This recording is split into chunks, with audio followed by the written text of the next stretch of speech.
Hello folks, how are you? I hope you're all well. Happy New Year to everyone. I haven't put a video on since Christmas. I was just waiting for the Christmas to get over and the New Year. And this video is about someone that I lost over the New Year. A man that affected my life in a big way. And I don't even think he knows how much he affected my life. The biggest Manchester City football club supporter you can get. I love Manchester City. And his name is Tommy McCarry. Tommy McCarry, man from Northern Ireland. He was born in 1950, I think, to be sure. Yeah, 1950, in the 50s. So Tommy would have grown up in the times of the Troubles. Now, for anyone that's been living in a cave all their life, the Troubles were is the war that he had against the English army and the Irish army up the north of Ireland. Which is an awful war, a terrible war. You know, a lot of everyone, you know, a lot of innocent people. All of them were innocent people that died, and a lot of them died. And they shouldn't die for a bit of land, you know. But that's the way it was. Very dangerous, very cruel at the time, and you know, frightening. It would have been frightening to live up there as a Catholic or as a Protestant. I hope this is going well. My phone's going all over the place, but I hope this video comes out. So Tommy, yeah, Catholic. Tommy's from the Catholic side. So Tommy grew up during the Troubles, like I said, and Tommy's eye fell on a beautiful woman, and it was love at first sight when they had their eyes met. The only problem was this woman was Protestant. Is Protestant, Lorraine, and that's a no-no up the north of Ireland at them points. You cannot do that. It's against all laws, all religion. You cannot do that. Yeah. If you do that, if a Catholic is found with a Protestant, you get shot. Simple as. From one side or the other, you get shot because it's a no-no. You cannot do it. So Tommy had fallen in love with this girl, and vice versa, she fell in love with him. So they're courting each other. You know, imagine in these times, for them to court each other, they would have to go out of their town, go out of their city, and hide, you know, in the shadows, just to see each other, just to talk to each other, just to hold hands, just a little kiss, just to be around each other for a little amount of time. They'd have, you know, they'd have to get a bus, one would get a bus from the Catholic side, from the Protestant side, and they'd meet up somewhere. And then they'd have to do the same thing, leave each other, and they go back to their side. One side of the city to the other side of the city. You know, very, very dangerous. Honestly, I don't know if I could, you know, do that, but their love for each other was so strong. But deep down they knew they could not do this. You know, they couldn't tell their family they're doing this, because what their family was said, stop, because their family is in danger. The house is in danger from being blown up. When I say these things blown up, people, this is the truth. This is how it was. But they knew, they loved each other. What are they going to do? And the worst of it was, Tommy's oldest brother, was in the Irish Army. Now, for Tommy, his older would be in the Irish Army, and for Tommy to be going courting a Protestant girl, that's like, it's unthinkable. I don't know how he slept at night. And Tommy knew he had to go and see his brother. He had to go and talk to him because he knew the love was too strong. Yeah, the love was too strong. He's not leaving this woman, so he had to go and talk to his brother. His brother was in prison at the time, in the Maze. The Maze prison is a prison for IRA, for the Irish Army, that the English built for the catching these Irish terrorists, if you like. And that's where he was at the time, because his brother was high in the Irish Army. So Tommy knew he had to go and see him. Now, people, can you imagine that bus ride from his house to that prison? What was going through this man's head? Knowing he's going to see his big brother, and he's going to tell his big brother he's fell in love with a Protestant girl, and he doesn't know what to do. Because there's only, what can you do? There's only two things you have to do. Three maybe. His brother would say, Tommy, you leave this girl now, one thing, you stay with this girl up here. Second thing, you get shot. And there's nothing I can do about it. Your brother would have said, there's nothing I can do about it, Tommy, you're my brother, but there's nothing I can do. If you do what you're doing, you're getting shot and I cannot stop it. Or, option number 3, you get the toothbrush, you pack a bag, get your underpants, pair of socks, the two, and you get out of there. You go down south. Leave. Quietly, get out of here, don't come back. That was the options he got. He took the third option. Was to leave with this girl, this woman that he fell in love with, this woman that he loved so much. To leave north of Ireland and get down south. But he hasn't told her yet. Now can you imagine the bus ride back, knowing that he has to go to this girl that he's in love with. And he's going to have to say to her, listen, we have to move, we have to leave everything behind. Just get your toothbrush, get your bag, and we go tomorrow. It's the only way, or if not, we split up, we leave it now, there's no more, we don't see each other anymore. So he'd be thinking in his head, the poor man, does she love me enough to do that? Is she going to leave her family, leave everything, just to go with him down to Dublin and hopefully, you know, things will be okay? Is her love for him strong enough? Because he knows his love for her, he's going to do it. But does she love him as much as that? You know, his heart is breaking, thinking if she says, no, I'm staying with my family, that means she doesn't love him enough. Doesn't love him as much as he loves her. That's an awful bus ride, huh? That bus ride going and coming back, these are terrible bus rides. These are all, this is like, this is crazy stuff, people. So, he meet up. Tell me, he must have been shaking. He must have been shaking, telling her, I've been to see my brother. This is what we have to do if we're going to do it. And he said, oh, what we have to do, we have to leave everything, leave our families and go. And straight away, with the love she has for him, she would have grabbed him, she hugged him, and she says, well, let's go then. Let's go. The love he had was so strong, people. There was no thinking about other people, they're thinking about themselves, they're thinking about the love they have for each other. Imagine the relief in his body when she hugged him and said, let's go, let's do, we go tomorrow. You know, that is a powerful love. That is a powerful love. It gives me shivers, it gives me goosebumps, as we say, just thinking about that. How beautiful is that? So that's what he did. The next morning, he got their bags, their toothbrush, with a couple of shillings that they had in their pockets. No money, yeah. They're coming down to Dublin, south of Ireland, knowing nobody. No work. Couple of pounds in their pocket. All they had was the love they had for each other. And they went to Dublin. They got down to Dublin. They would have, I don't know where they would have lived in, you know, sleeping on people's sofas to start off with and in different houses. But then they got jobs. I'm having a drink at the same time because my mouth is drying up. But then they got jobs. They got a house, a county house. And they started living their life in Dublin. But at the same time, you know, fair play to them, they left their family. They couldn't say, like she couldn't say, Lorraine, which is his wife, she couldn't say to her family, okay ma'am, okay dad, listen, we're going down to Dublin, we'll come up every Sunday for dinner to see you. No, none of that. Ma'am, dad, we're going down to Dublin, I'll see you when I see you. We'll ring if we can, but there's no seeing each other, there's no touching, they just left, you know. How hard can that be? Wow, I can't imagine it. How strong their love is to do that. And especially for, you know, for this woman to leave her family, because us men, we're stronger than that, you know, we can do that, we can live off phone calls and stuff. But when you have ladies are different, you know, they talk to their mothers every day, they see their mothers every day, their fathers every day. For her to do this and say, good boy, I don't know when we're going to see each other again. The war's going on, the war's still going on, and there was no coming back. Wow, that's amazing.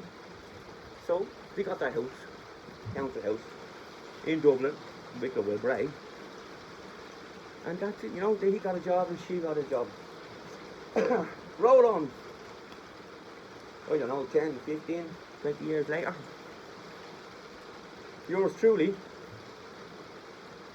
I'm walking down to my cousin's house in the estate just beside my own, where my cousin lives.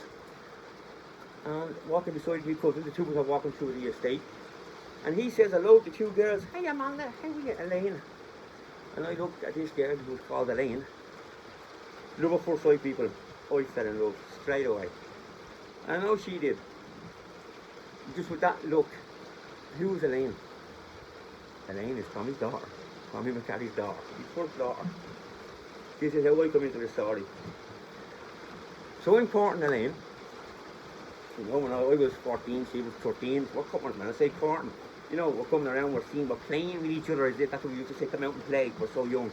We're hanging about, you know, or we're just seeing each other every day for the first couple of years. And then we start going out with each other, if you like.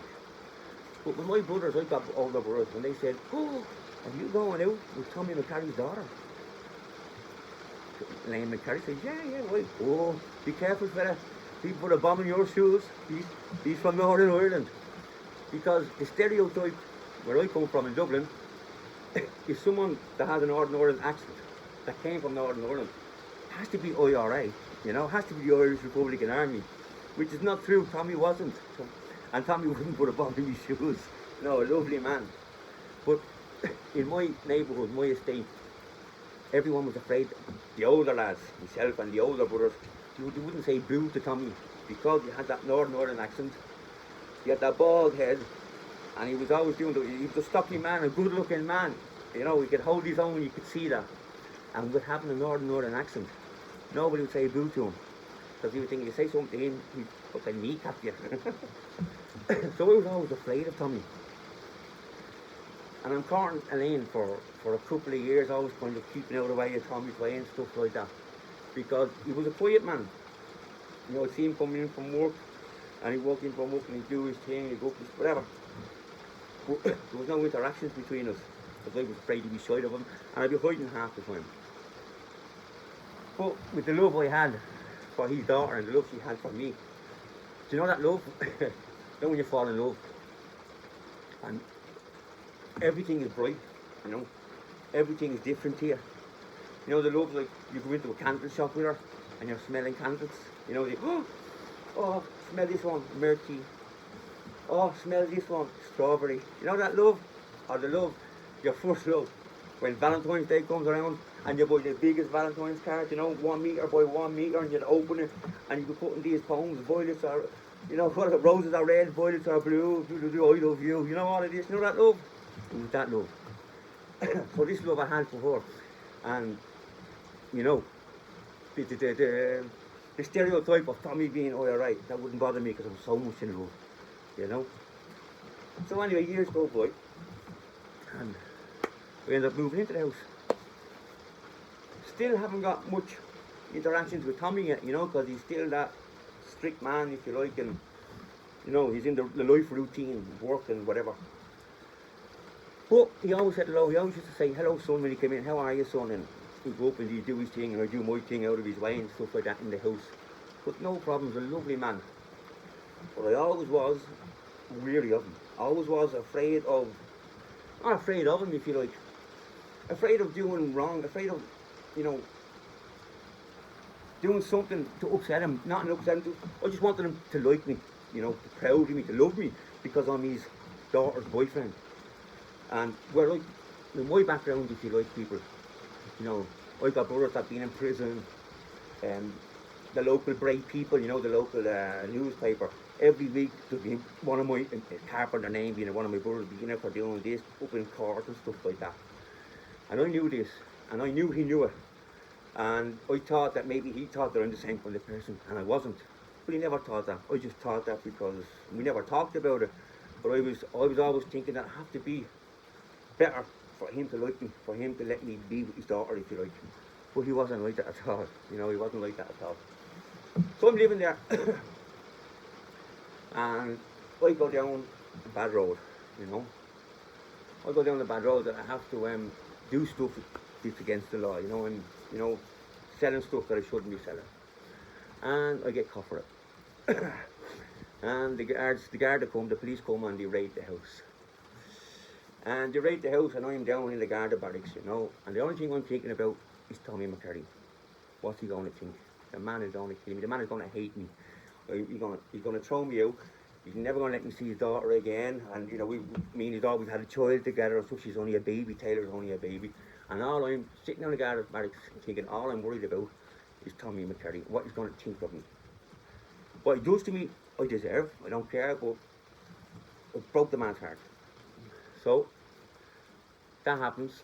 I get out of the guard of barracks the next day or 2 days later, and I come back up to the house when Tommy was in work. And Elaine's telling me, no, go up to your mass, you know, don't let me dad see you, I don't want your dad to see you, because... So I go to my house and I stayed up there for a week. And all that's going through my head is, I have to see this man. I have to be a man myself. I have to go stand in front of this man and apologise for what I've done, for bringing the guard or the police to his house, which is normal. But Elaine, she didn't want me to, she was afraid, and Lorraine was afraid as well. So I came down after a couple of days. I said, no, he's upstairs, he was upstairs. I said, I had to go up and see him. I had to do the manly thing. And I walked up, up the stairs and into the bedroom where he was sitting there. And he looked up at me. Now, I am shitting bricks, people.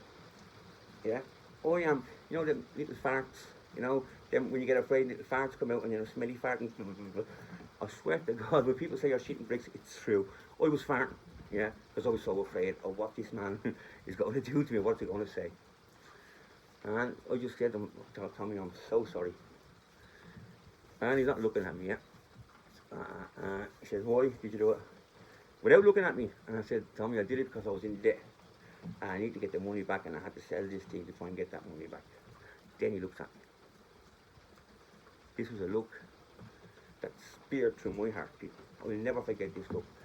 He looked at me with disappointment. Not the disappointment in me, but disappointment in him. And I'll tell you what, him was doing like that. He looked at me and he said, son, if you had a problem with money, you had a debt, why didn't you come to me first? And I would have sorted it out for you. We would have sorted it out between us, we would have paid it back, and you wouldn't have to do that. And that, my heart hit the floor, people. Because I knew that his disappointment is not in me, it's in him. Because he's thinking to himself, why was this, my son-in-law, I feel like, was afraid to come and talk to me, and he had to go and do something like that. He's blaming himself on what I did. And that just killed me. And I apologised. He said, no problem, son, don't do it again. If you ever have problems, come and see me. And this I was not expecting this. I was expecting to be given out to. I was expecting to be grabbed like this, and no, calm and disappointment in his eyes and his heart. Not because of what I did, because I wasn't able. That's his fault. That I can't. I'm afraid to talk to him about my problems. Can you imagine that? He blamed himself on what I did. And that changed me. That's changed me from then till now. Maybe the man I am today is because of that conversation I had with him. Tommy McCurry. So, I ended up moving away anyway from France, because I was going down the wrong road and stuff like that, and I moved away to get back on track, yeah.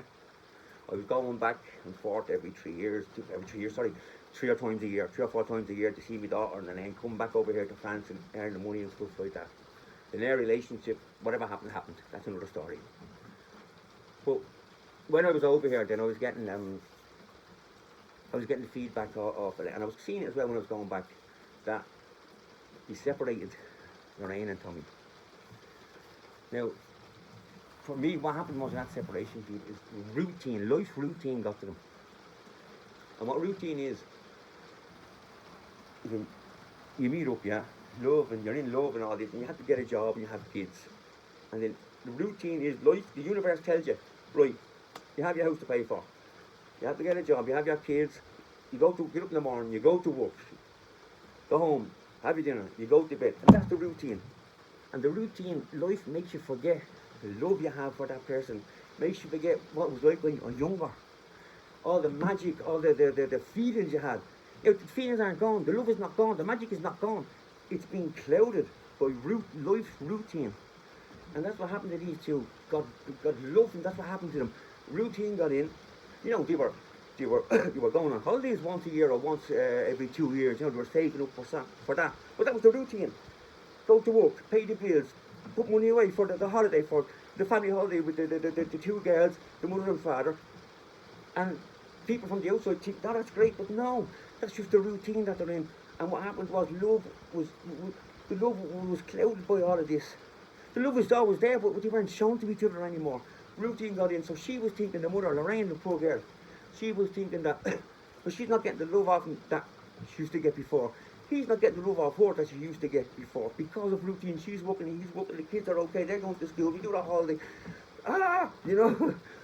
And what happened was, she didn't feel the love anymore. She didn't feel, in life, people, you have to feel useful. You have to feel loved. We deserve it.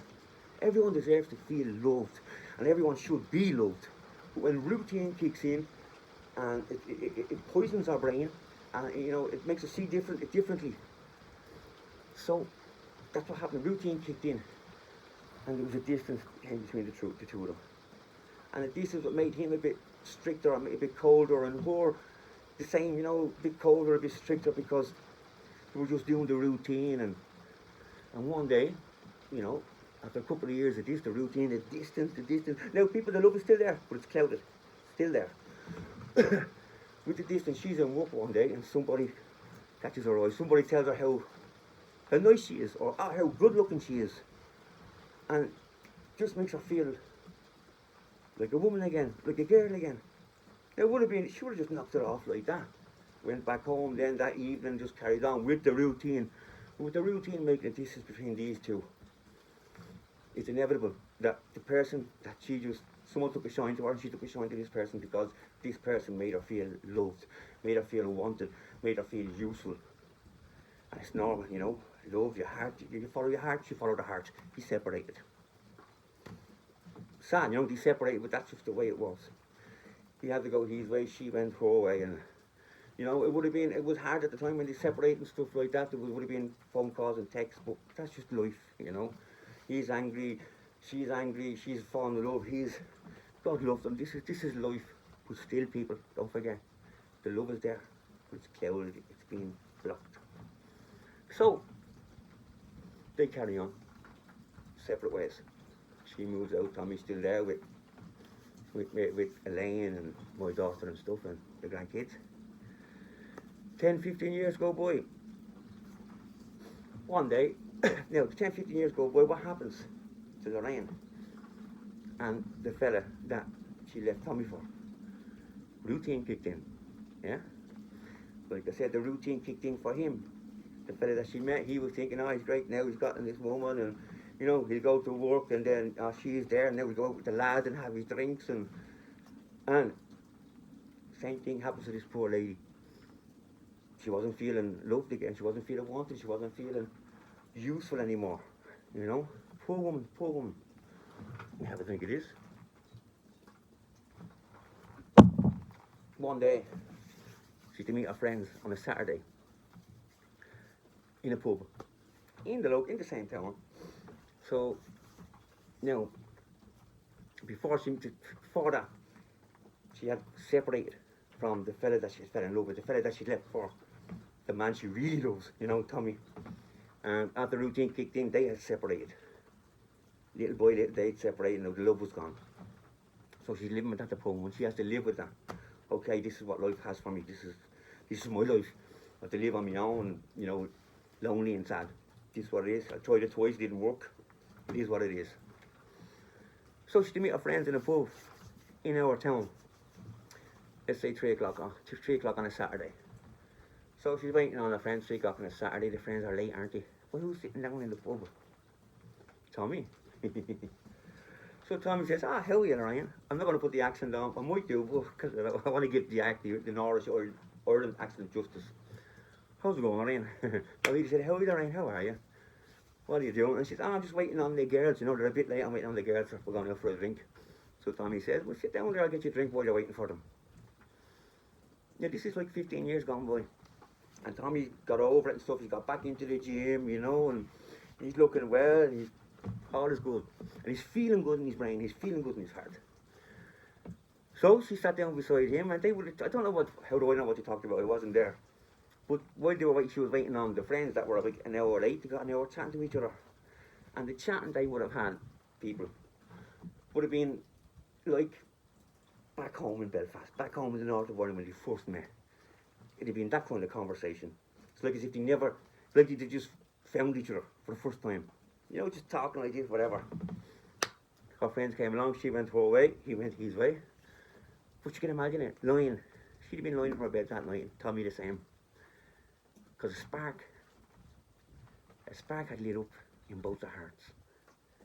The fire was there, but there were cinders. You know, a little spark lit up a little flame in their heart. So she'd lying on that bed thinking, Tommy, and she would have been thinking of the old days when he was so nice to her, when he was that man, that gentleman, you know, that man that left everything, as she had left everything for him, that love, she would have been thinking of, reminiscent of that. Tommy would have been the same line, he's been reminiscent of those days, and just thinking of how nice that was, that hour that he spent with her. It was like the old days that really filled his heart with warmth. Lorraine the same. So he went to sleep. Now, Lorraine would have thought to herself that week, maybe I'll get down to the pub on Saturday and tell the girls to meet me at 3 o'clock, and I'll go down at 2 o'clock, and maybe he's there, and I'll say, the girls are late again. What did she do? She done that. Went down to the pub on the 2. How are you, Lorraine? Tommy, you're here again. What's up? I'm waiting on the girls. They're always late. Sit down and have a drink. You know where this is going, people, don't you? This love, this flame in their heart, it's starting to lighten up. This fire is starting again. Did you do that? That hour goes by. The same thing happens that night. They go back into their beds and they're thinking of each other. They're thinking, and this fire is just building up and building up. Now she's separated from the fella she was with. Tommy's on his own. Now every Saturday, what did he do? Every Saturday they make it a thing. Let's meet down every Saturday. Sorry. My phone just fell. I'm not starting again. So every Saturday they're thinking, let's meet up, you know, an hour before the girls come and we just have a chat. That love comes back, people. But that love comes back 100 times stronger than it ever was. Well, how can I say it? These people get back with, the two of them get back with, this is destiny, this is the universe, this is destiny, if you like, this is love. This is why I'm saying it's a fairy tale story. They get back together. They go on holidays 2 or 3 times a year. The two of them. It's hard now because Tommy died, like I said, just after Christmas. And I've been talking to Lorraine, and she was saying to me that the last 3 years that they've been together, they put so much into them 3 years. Because they knew, because Tommy was older than Lorraine, and they're getting old, you know, if you like, you know, they're in retirement age and stuff like that, that they haven't got 50 years ahead of them. They've only got a certain amount of years, and they put as much as they could into every day, into every time they've seen each other. Until, unfortunately, Tommy had left us. But for Tommy died, and Tommy died happy, because his true love, his first love, they got back together, and he died a happy man, knowing that Lorraine was there for him. Lorraine now, unfortunately, she's on her own. But if destiny has it, if the destiny, she'll find new love. If she wants to find new love, she will. She deserves to. Everyone deserves to. But from now, she has the memories of Tommy. She has that love from the last 3 years, and the love from a long, long time ago back up in the north. That'll keep her going for a while. And if she finds somebody else, well, so be it. But if not, she has that to hold on to, her dream, her memories, to hold on to Tommy McCarty. And that's why I say, people, for me, this is a fairy tale story. It's a sad story, but when people say fairy tale story, you know, and then they lived happily ever after. When they say lived happily ever after, they didn't live forever. They lived happily just till they die. And that's what one of them passed. And that's it. But they were together when he passed. They were together, and the love was brought back. And for me, that's a fairy tale story. And for me, that's hope for everyone. It's hope for me, it's hope for everyone. That, you know, don't give up, you know. And what a story. They should make a film about that. And for Tommy, you need a Bruce Willis to play Tommy's part. Because Tommy was the strong and the bald. Bruce Willis look alike. But that's it, people, you know. That's my fairy tale story from Tommy McCarty. Tommy McCarty, love you loads. And what Tommy used to say was happy days. And Tommy, happy days to you, mate. And I love you so much. You'll be very missed by everyone that knows you, and you've done a lot for me. Take care. Happy days. Blue moon, you saw me standing alone, without a dream in my heart, without a love of my own. Oh, blue moon, you knew just what I was there for. You had me saying a prayer for someone I really could care for. Happy days, people.